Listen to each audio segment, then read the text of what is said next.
नमस्कार रसिका हो, स्वागत आहे तुमचं मार्क्सवाली ताई चॅनलवर। आज आपण बोलणार आहोत सर्वांची लाडकी मालिका ठरलं तर मग बद्दल।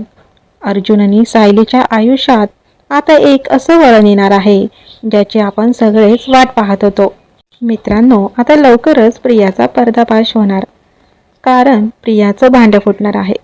ती जी खोटी तन्वी बनवून वावरते तिचा खरा चेहरा आता सुभेदार कुटुंबियासमोर येण्याची वेळ जवळ आली आहे। अर्जुनला तर आधीच प्रियावर संशय होता, पण आता त्याला असे काही पुरावे मिळाले आहेत ज्यामुळे प्रियाची रवानगी सरळ जेलमध्ये होऊ शकते। तसेच दुसरीकडे सायलीच खरी तन्वी आहे हे सत्य आता पूर्णाजीसमोर कसं येईल याची उत्सुकता शिगेला पोचली आहे।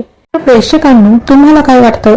अर्जुन सायलीला तिचं खरं बळ मिळवून देऊ शकेल का आणि प्रियाची चाल पुन्हा एकदा यशस्वी होईल का? तुमची मतं मला कमेंट बॉक्समध्ये नक्की सांगा आणि अशाच नवनवीन अपडेटसाठी चॅनलला सबस्क्राईब करायला विसरू नका। पुन्हा भेटूया पुढच्या व्हिडिओमध्ये, तोपर्यंत धन्यवाद।